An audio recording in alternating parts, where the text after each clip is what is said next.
Hello Pisces, welcome to your November astrology and tarot reading. My name is Gobind.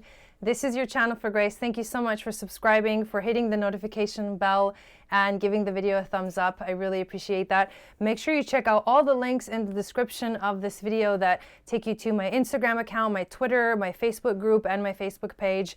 All of those places are really fun spaces to become involved in the community and to join this beautiful community of this channel for grace. So I appreciate you guys being here. Also, if you would like to schedule a astrology or a tarot reading for me, you can do so on my website at channelforgrace.guru. We're going to get right into it, you guys. I'm doing these videos a little bit different this month than I did last month. We have cleared the space, we've created the sacred space, and called in spirit guides, angels, and teachers to help us do this reading. And now I have the cards in front of me, and we're going to be shuffling and talking about these astrological aspects that are going to be affecting you as a Pisces, Sun, Rising, and also Moon and Venus. So the most important event that is happening this month is a Mercury retrograde in Scorpio happening in your 9th house of spiritual integration. There's two really significant things that are happening for you. It is the Mercury retrograde and it is the Neptune going direct at the end of this month, because the Mercury retrograde in Scorpio is literally asking us to dive deep, and it's easy for you to do that. However, the dangerous part about it is that you can get lost in it. And so your job is to, one, because you did just get the strength card, to know that you have the strength to go through this transition. That Scorpio asks us to be strong through what comes up, because it will bring up things that are not easy to deal with. And that's the first thing that I want to say to you. The other thing is that happening in your 9th house of spiritual integration, this is huge. This is like you're discovering who you are on a spiritual level. You're discovering new things about yourself that you didn't know before. And that can bring up a lot.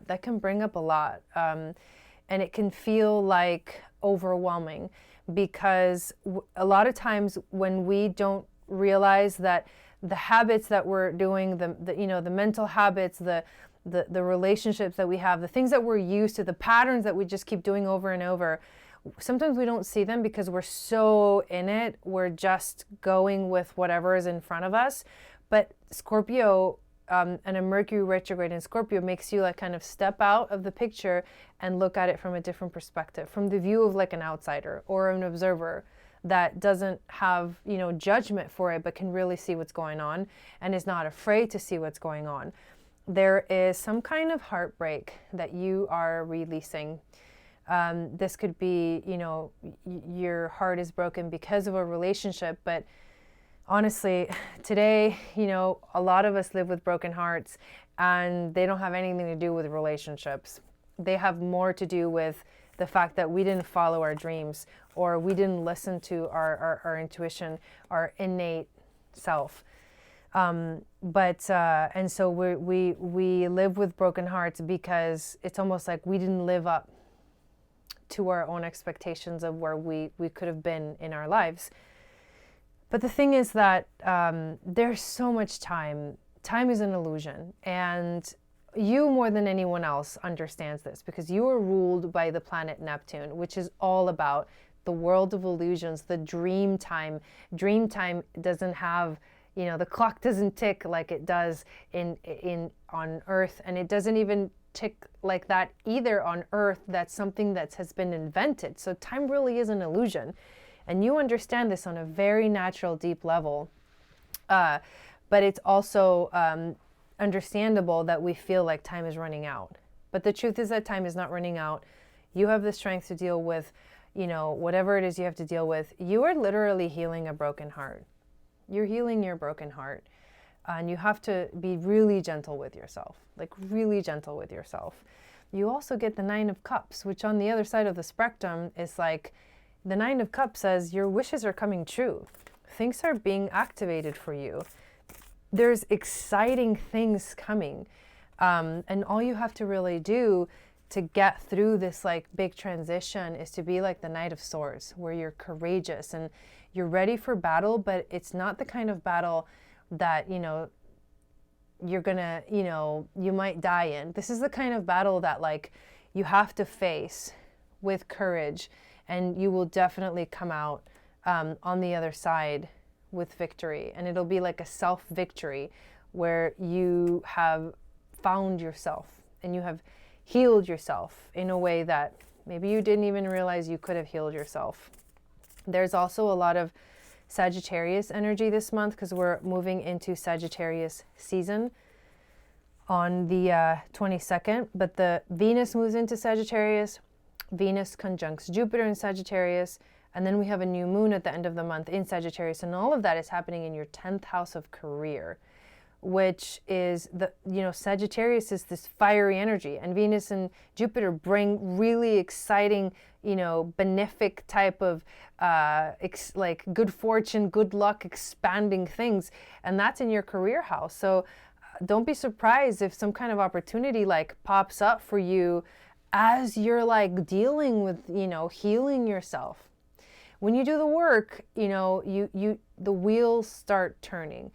And they shift, so like there's a change of course, and you start moving in a direction that you were, you know, technically supposed to always move in.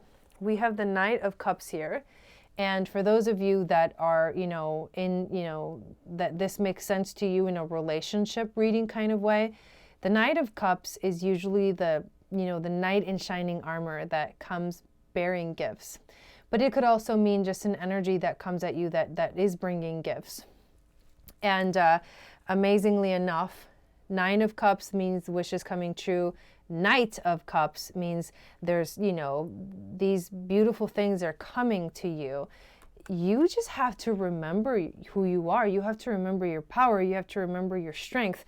You can't like break down, you know, in the midst of change and struggle, because the point is to change. That's the point. And not surprising at all, you got the Mystical Shaman card. It's like you are the mystical shaman, Pisces.